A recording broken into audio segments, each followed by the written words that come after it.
Welcome back to our Firm Foundations Creation to Christ study. We're now on lesson 20, and we will start right off with a few review questions from a previous lesson. First of all, Joseph dreamed about sheaves of grain bowing down to his sheaf of grain, and about the sun, moon, and stars bowing down to him.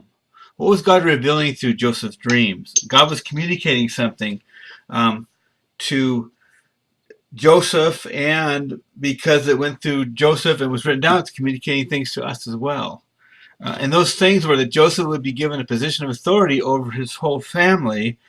And we find all kinds of details that we need to learn in the life of Joseph and in his circumstances. But the big picture is God saying, I plan to use you to teach all of humanity and restore them to me. Joseph played a key part in the well-being of the nation of Israel, through whom this coming deliverer was going to be arrive on the earth. And from this point of view in the history, and we look back and it's history to us in the past, but Joseph was used by God in that big picture kind of way. What events happened to Joseph which seemed to make it impossible for God's plan to come true? And these kind of things happen in our life, don't they? Things that make what God has promised to look impossible, like we don't know how it's going to happen, and we think, oh, this can't happen because look at these circumstances. Well, and it happened in Joseph's life, and God still was with him and still completed his promises. And even though the things in the dreams looked impossible, God still brought them about. Some of those things were his brothers hated him. They sold him into slavery. How could he ever become ruler over them if that happened? Also, he was unjustly accused in Potiphar's house and thrown into prison. How can he be thrown into prison and then somehow be some kind of a ruler over his mother and father and brothers? It made the dreams that God communicated seem impossible that they could ever come true.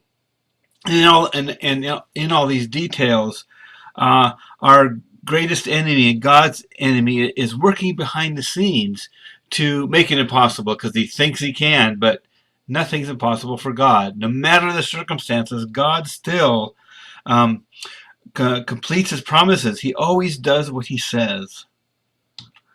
Number 3, what did God reveal through Pharaoh's dreams? Remember, Joseph had some dreams, and then this Pharaoh, this ungodly ruler, had some dreams as well. The 7 fat cows and the 7 scrawny cows. The 7 scrawny cows ate up the fat cows, and the same with the ears. 7 plump ears and 7 dried up, blighted ears ate up the good ears. 7 and 7. He revealed that Egypt would have 7 years of good harvest and followed by 7 years of drought. So God was using this idolatrous king, unbelieving king, to communicate his plan. And he was going to do it through Joseph, as we saw in our previous lesson. So God can use even unbelieving people to bring about his plans. God's the owner of everything and everyone. He can use whomever he chooses, whenever he chooses, for whatever means that he chooses. God is our owner, the source of everything that exists. He can do that. He has a right to and the power to. How did God fulfill the dreams that he had given to Joseph when he was young? So we're talking about the specifics of how did God go about fulfilling this, getting to the place where his family would bow down to him. He gave Joseph wisdom to interpret Pharaoh's dreams so that Pharaoh would give Joseph a high position of leadership in Egypt. And we've seen in our last lesson, they came to him and they had to get their sustenance from Joseph. They had to have his permission to even survive. So he was ruler over that whole country and had authority over all these other countries around them that came to Egypt looking for food. And God took this man from prison and put him in a position of basically king of the country. He was number 2 in the country. Only the king himself was above him. But Joseph ran things. He had the final say in people's lives. God took him from prison to that position in a matter of a day, a matter of a conversation. And God is able to do those kinds of things. And He's promised to be with us and never give up on us and always work in our lives. Number 5.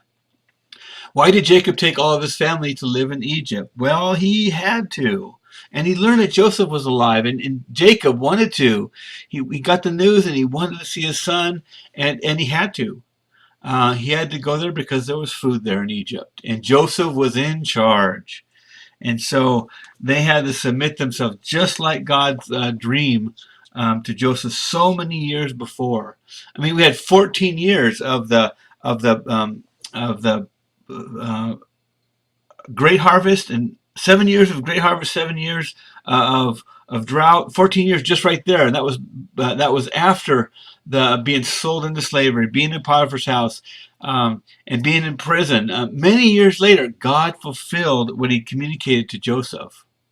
Now we get to this lesson, lesson 20. God preserved Israelites and protected Moses. And we get into this lesson, and so many times our minds are clouded because of the pressure we feel in life, because of time and because of circumstances. But the bottom line is, there's nothing, absolutely nothing, that will ever prohibit God from doing what He says He will. And we have promises from God for us today, and God is going to fulfill them in our life now and in the future. Even when things seem bleak, God has always promised to be with us, and He will fulfill His promises and His plan for us, even individually. So we get into the history here in Exodus chapter 1 of Pharaoh. Later on in life, after Joseph had died, it says in Exodus 1:6. I'm not going to read all of these verses in this lesson. There's a lot, and there's some few places I want to slow down and really draw out some details in this lesson we're going to see today. But in history, Joseph and his family, in 1:6 it says, Joseph died and all his brothers and all that generation. So in history, they've all passed away, and the Israelites are still in Egypt. They were in Canaan, remember, and 70 people went down to Egypt with Jacob, and they established their life there. They survived. They were able to grow and multiply. And then in Exodus 1:7 it says, but the sons of Israel were fruitful and increased greatly and multiplied and became exceedingly mighty, so that the land was filled with them. So they prospered. They grew. They had families. They had grandchildren, great-grandchildren. They grew. They prospered. And there was a lot of them. Their population grew while they were in Egypt. And Pharaoh became afraid of them. In Exodus 1:8-11, it says, and now a new king arose over Egypt, who did not know Joseph. He said to his people, behold, the people of the sons of Israel are more mightier than we. That's how much God blessed them. They're mightier and more in number than Egypt, who was the greatest nation in the world at that time. Exodus 1:10, come, let us deal wisely with them. I mean, this wisely is Satan's kind of wisely. Let us deal wisely with them, or else they will multiply, and in the event of war, they will also join themselves to those who hate us and fight against us and depart from the land. So they appointed taskmasters over them to afflict them with hard labor, and they built for Pharaoh storage cities, Pithom and Ramses. He put them to work. He basically made slaves out of them. They had to work for the king, for the government, for the well-being of the Egyptians. And he didn't want them to grow. He didn't want them to prosper in the land. And that's what God was doing in their life, causing them to prosper. And we see Pharaoh doing these things, but this is in perfect agreement with Satan's, our enemy's, desire for the people that follow God. Satan wanted to destroy the Israelites, and we see that all through history. He knew that the deliverer would come through this nation, God's chosen nation. And so we get to the point in history, 430 years, that the nation of Israel grew while they were in Egypt. They went down 70, and they're going to massively grow in number while they're in this place for a little over 400 years. And so we get to Exodus 1, 12, 22, and it wasn't enough for this king just to put them to hard labor. He saw that they prospered even more. In Exodus 1:12, I'll read 12 and 13. It says, but the more they afflicted them, the more they multiplied, and the more they spread out, so that they were in dread of the sons of Israel. The Egyptians compelled the sons of Israel to labor vigorously. And they just kept prospering. They just kept getting stronger because God was with them. God was still protecting them, even though they were in this bondage. And we're gonna find in this passage that the king, the Pharaoh, ordered the newborns to be killed. He didn't want them to live.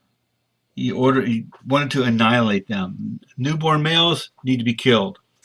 That's the order he gave.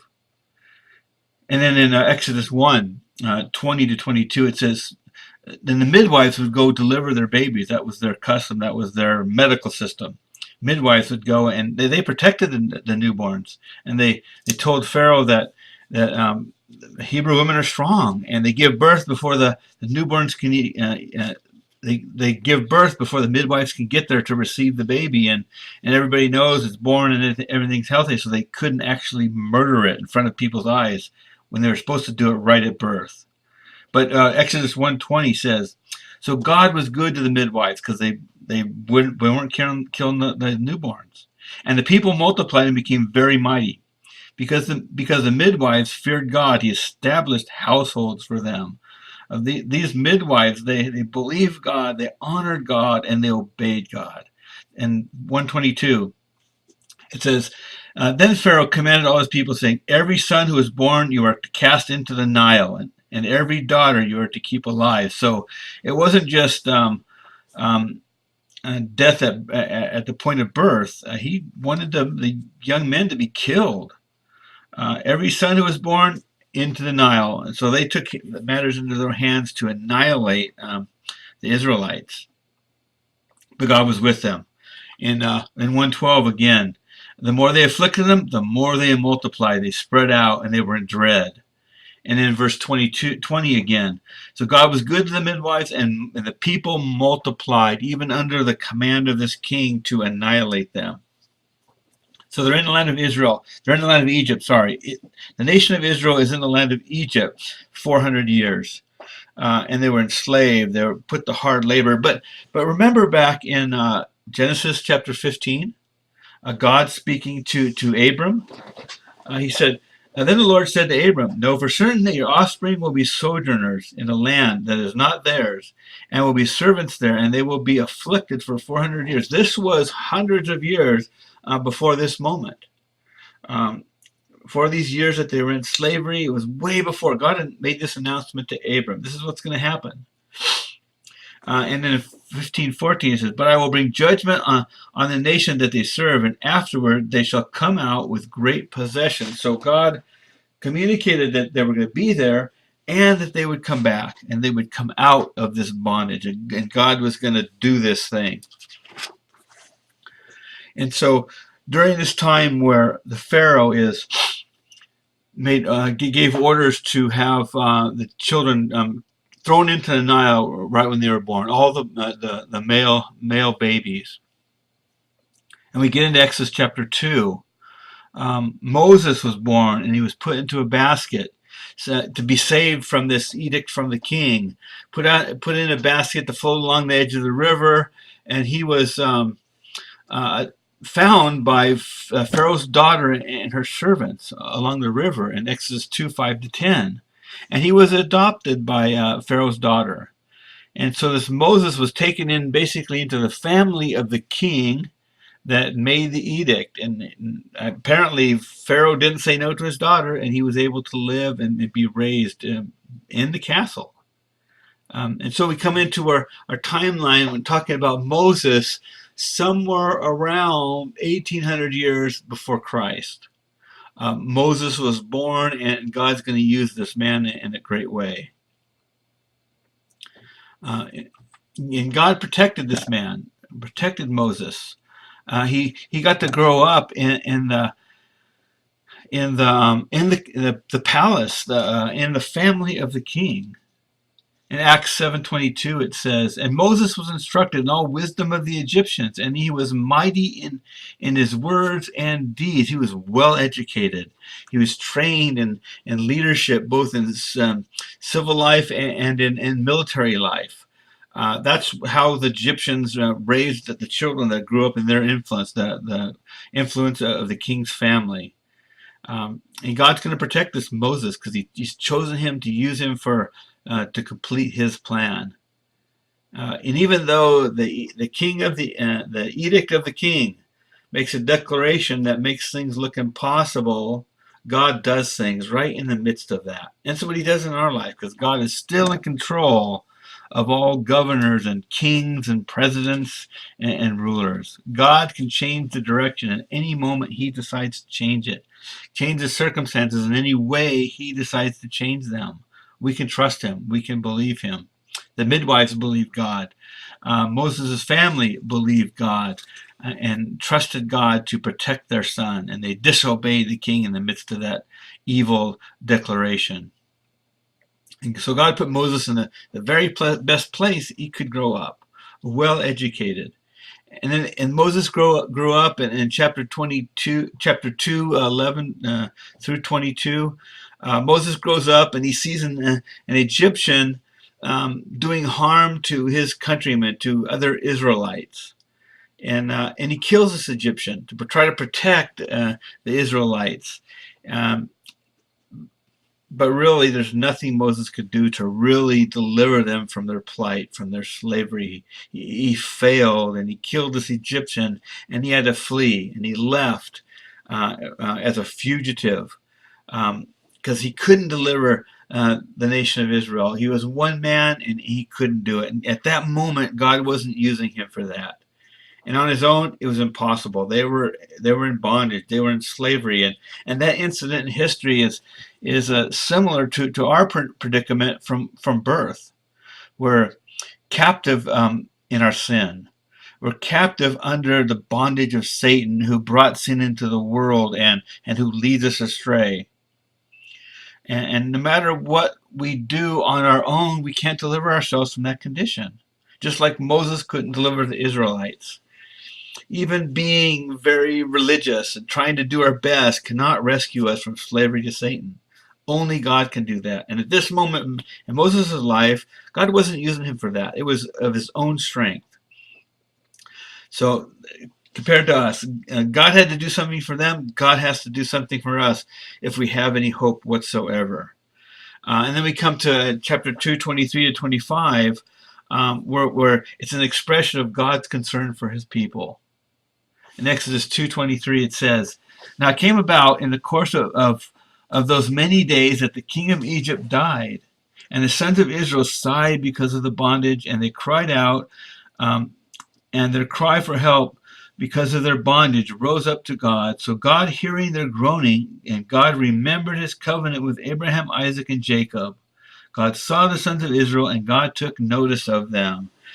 God took notice of them. God takes notice of us. And remember, God had already promised something about this nation, that someone was going to come to deliver us from the authority and influence and power of Satan. Remember from Genesis chapter 3, where God gave the promise, God gave the curse over the serpent, that someone was coming from the line of the woman that would give him a mortal blow to the head, and he would die. His power would be removed. His authority on the earth would be taken away, and he would have no influence on the earth. But this was a future time from Genesis chapter 3. But God was using these people because they're the descendants of the woman. They're the descendants of the godly line of Seth, the Israelites. And God chose this nation to bring about the coming of this future deliverer from this point in history.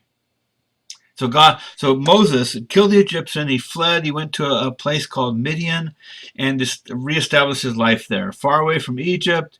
And he became a shepherd, taking care of sheep. And so he's out tending his flock, and he sees something that he has to go check out. In Exodus 3:1-4, it talks about a burning bush. Not just some ordinary bush, but a bush with fire in it, and the bush wasn't being burned up. And Moses at this moment didn't know what was going on, so he went to check it out. And then he gets up to the bush, and God spoke to Moses from the bush. And Moses didn't realize what was going on until God spoke to him. In Exodus 3:5-6, it says, talking about God, then he said, "Do not come near, remove your sandals from your feet, for the place on which you are standing is holy ground."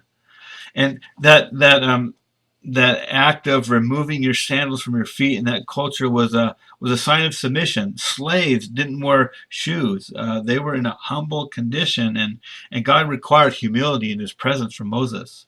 Exodus 3:6. He also said, "I am the God of your father, the God of Abraham, and the God of Isaac, and the God of Jacob." Then Moses hid his face, for he was afraid to look at God. God spoke to Moses. God communicated his plan to him. And Moses responds accordingly, bows down. And he's afraid because God is holy and we're not. But God had chosen him. God loved Moses and chosen him to accomplish a specific task. And those phrases in verse 3:5 and 3:7, they refer back to lesson 1 of this whole study. And he said, and the Lord said, the Bible is God speaking to Moses in this case, and he had Moses write down what was communicated and therefore speaking to us. These things are for us to grab a hold of. And in the Bible, we find the very word of the Creator. And it's demonstrated in 2 very simple and minimal ways. So, compared to the quantity that we find in the Bible, that God spoke. The Bible is saying that it is God speaking, specifically in these cases. So we have the Lord speaking, and Moses was a recipient, and Moses God is going to choose him to do something according to his own plan. And Moses felt unqualified to carry out God's plan. And Exodus 3:7-10. Did I miss that? Yes, I'm sorry. I'm going to read that. The Lord said, "I have surely seen the affliction of my people who are in Egypt, and have given heed to the cry of the taskmasters, for I am aware of their sufferings. So I've come down to deliver them from the power of the Egyptians." Okay, God foretold them being there and them coming out and returning to the land that God was giving them. And God is right here in this point in history initiating that plan to bring them back. And to bring them up from that land to a good and spacious land, a land flowing with milk and honey, to the place of the Canaanite, Hittite, Amorite, and the Perizzite, and the Hivite, and the Jebusite.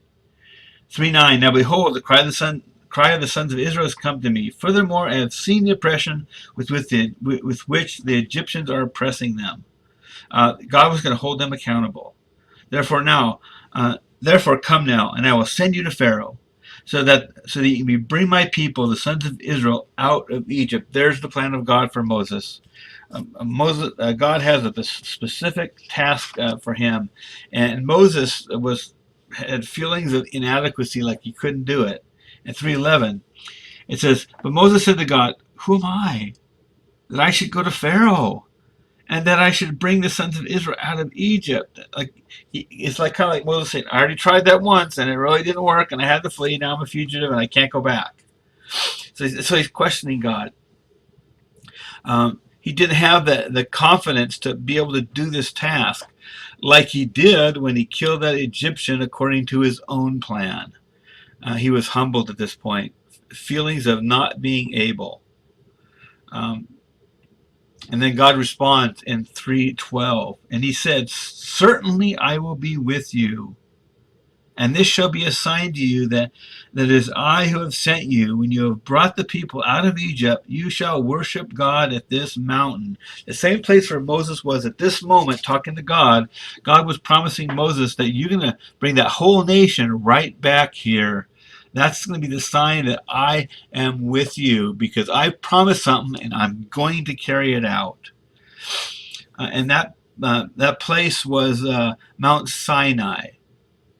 And just to kind of give us an idea where that is, traditionally you see to the bottom left of the map, you see Mount Sinai in two different places. There's a traditional location and a probable location, because we don't really know exactly what mountain that was. But traditionally, years ago, people assigned it to that Sinai, that peninsula down there on that little triangle to the left. But we find in the Bible that actually Moses went to Midian, ancient Midian, which was farther east. So possibly they discovered ancient Midian later and didn't know where it was. I'm not really sure why there's two locations like that, but it's more than likely that little triangle to the right, where Moses was, and where he took the people of Israel back to, which is now located in Saudi Arabia, because the other place is under Egyptian control, and he would have had to flee that area, running from what he did in the past. But that king had died, remember, from the past that we just read, and now there's another king, and that more than likely wouldn't have remembered or still been after Moses. So Mount Sinai. And then we come to God continuing the same conversation with Moses in 3:13. It says, then Moses said to God, behold, I am going to the sons of Israel, and I will say to them, this is Moses speaking, I'm going there, and I will say to them, the God of your fathers has sent me to you. Now they will say to me, what is his name? What shall I say to them? Moses is wanting some authority behind him. He doesn't want to go just saying something that's just saying that, oh, God's with me, you need to listen to me, because the people of Israel knew what Moses did, and they knew he ran away, and he knew he wasn't able to do anything, even though he was raised in the palace, he couldn't do a thing. And so Moses wants some confirmation of going back to the Israelites. He wants to know the name of God. So he's asking God, what is his name? What can I tell them? And this whole process of naming, back in those days in that culture, and even today, we assign names to people sometimes according to meaning. In those days, they most definitely did. The name Moses means to draw out of. He was drawn out of the water by Pharaoh's daughter. He was named Moses, and people named people because of characteristics or because of circumstances, and so God is going to communicate his name. And think about that. What kind of name could God communicate that would express his characteristics? God's supreme. He's holy. He's perfect. He's greater than everyone. He's everywhere. He knows everything. He's almighty.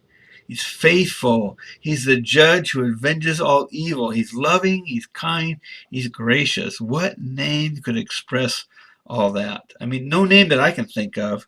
And there wasn't any kind of name among us that would do that.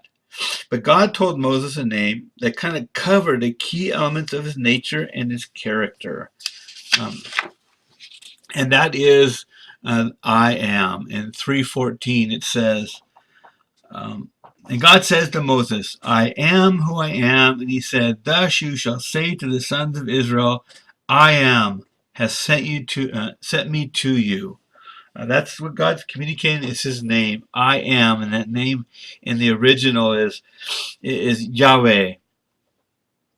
And it basically means the self-existent one, the one who is, the one who exists, the one who has no beginning and has no end. Psalm 90, verse 2, communicates that in crystal clarity, that he is God from everlasting to everlasting. He has no beginning. And God was there in the beginning of creation. And those are the first four words of the Bible. In the beginning, God, and he did something. God was already there. He has no beginning. He's eternal, both past and future. I am the self-existent one. He has always lived. He always will live by his own power and his own wisdom. It's because of what he is and what is in him. Absolutely independent from anyone or anything. Absolutely no need. Never gets thirsty, doesn't have to drink. Never gets hungry, doesn't have to eat. Doesn't have to breathe because air is a created thing. Doesn't get cold, doesn't get hot. He has no needs. He's independent. He exists by his own power. And his well-being is because of himself. And all the things that are creation are dependent on him, and he is dependent on nothing. He caused, he's the cause of everything that exists. Um, and our life comes from his life. And he is the I am, the great I am, the self-existent one. And then the conversation goes on in 3:15 to 18. Um, Moses is commanded to take the message to Israel. And God already knew exactly how Pharaoh would respond. Um, I'm not going to read those passages, but that's the gist of it. 15 to 18, the command. He's given what he's supposed to do. And then in 3:19 through 20, it says, "But I know that the king of Egypt will not permit you to go except under compulsion." God knows the future. He sent Moses to do something. He knows how he's going to be received, and it's going to make it look impossible. Again, it doesn't matter. Nothing's impossible with God. He overcomes the circumstances, changes them, moves them around, contradicts them, to be able to complete his desires and his plans. And 3:20 says, "So I'll stretch out my hand and strike Egypt with all my miracles which I shall do in the midst of it. And after that, he will let you go." So God describes the impossible circumstance, and then he tells Moses what he's gonna do so that it makes it possible, doable, and he's gonna be successful. Moses, in this conversation, was reluctant to go back to Egypt. He'd been away for 40 years and still didn't want to go back, even after all that time. In Exodus 4:1, it says, "Then Moses said, 'What if they will not believe me or listen to what I say? For they may say, the Lord has not appeared to you.'" Moses trying to get out of this mission that God's given him. Didn't think the Israelites would believe him. So God gave Moses a miraculous sign. He not only was going to bring them right back to this place, but in the midst of the process, God gave Moses a miraculous sign to perform. And in Exodus 4:2 through 9, it talks about Moses' staff turning into a snake, and he picks it up and it turns back into a staff. And Moses put his hand into his chest, into his clothing, and it came out with leprosy. And in those days, leprosy was a death sentence and a sentence of isolation. He had to stay away from all society. It was incurable. And he put his hand back into his clothing, and he pulled it out again, and it was perfectly healed. Two miraculous signs God gave to Moses.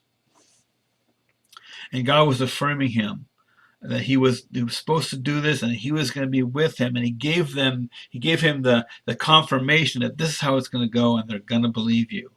But still Moses in 4:10 says, "Then Moses said to the Lord, 'Please, Lord, I have never been eloquent, neither recently nor in time past, nor since you have spoken to your servant, for I am slow of speech and slow of tongue.'" Basically, what we find here is Moses looking for excuses to get out of doing what God's commanding him to do. He didn't want to go. He was afraid. He didn't want to go. And he was just barely getting to know God in the midst of this conversation. And later on down the line, we're going to find out that Moses gets to know God very well.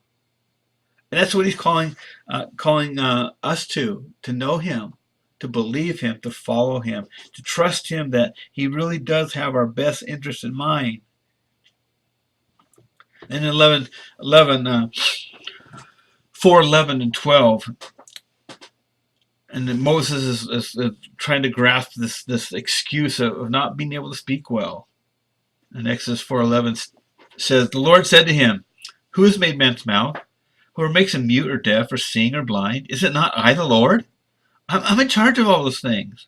And 4:12, now then go, and I, even I, the Almighty Creator, will be with your mouth and teach you what you are to say.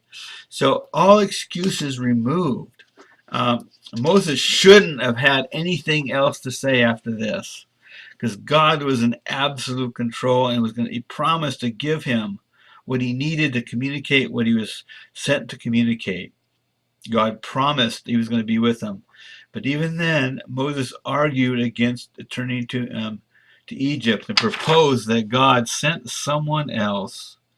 And in 4:13, it says that very thing. But he said, please, Lord, now send the message by whomever you will. Don't send me. Lord, I don't want to go. I'm afraid. But still, God's going to remove all the excuses. In 4:14, it starts off saying, and the anger of the Lord burned against Moses. I mean, Moses should have shut his mouth long before this.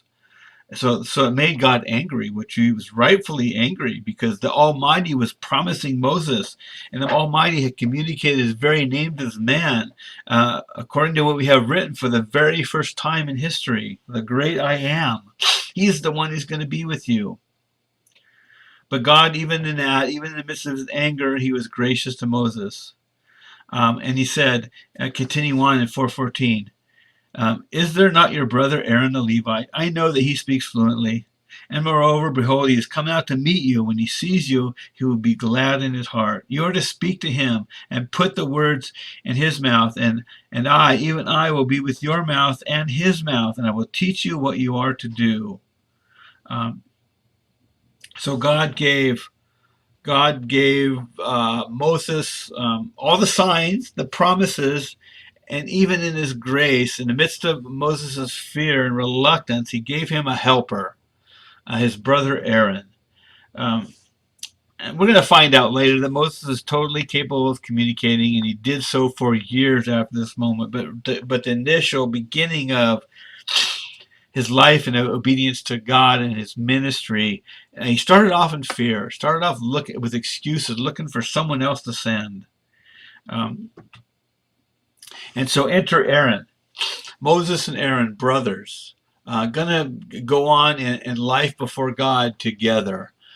Just another little sign of God's graciousness and his patience with people, because that's how we are sometimes, isn't it? We find that we're supposed to do something in obedience to God, and sometimes we're fearful or we're reluctant. Circumstances that involve other people, and we know what we're supposed to do, but we feel pressure. God's gracious. He's going to give us what we need to keep going. And then for Exodus 4:18-20, Moses goes back. He finds his brother Moses. Finally, Moses agreed that he was going to go back to Egypt, and he gets back to Egypt, and he finds his brother Moses, and they both go and they tell the Israelites what God had said. And Moses said, hey, the God of your father sent me. And this is his name, and look at the signs he's given me to do. And they ministered together, even in those initial conversations. And the Israelites, let's see, we're going to read, no, just describe that, what's happening in 4:27-29. And in 29, it says that Moses and Aaron assembled the elders. And just to finish up here in this initiation of this event that God's going to carry through with in Exodus 4:30-31. And Moses and Aaron spoke all the words which the Lord had spoken to Moses. He then performed the signs in the sight of the people. So the people believed. And when they heard that the Lord was concerned about the sons of Israel and they'd seen their affliction, they bowed low and worshipped. So Moses gave God's message to the people of Israel, and their response was they believed. They were joyful that God was concerned about them, and they paid attention to Moses, and they believed that God had sent him.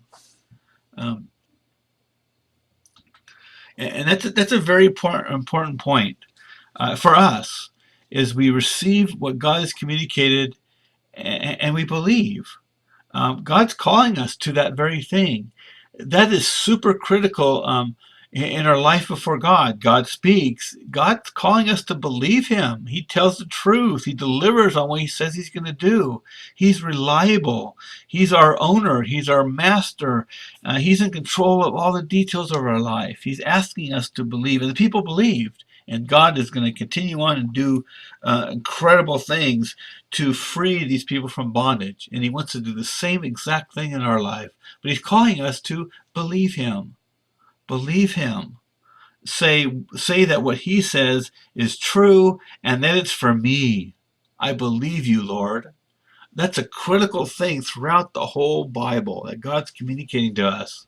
God, the creator, the causer of all things, wants to be believed. He wants us to say, your word is true, what you're saying is right, and it's for me. That's what He's looking for. And all the way through the Bible from the beginning to end. So we finish our study here with Moses and Aaron, starting off this conversation with the people of Israel, delivering the message of God, and we'll continue on in our next lesson to see the details of what God's going to do through Moses.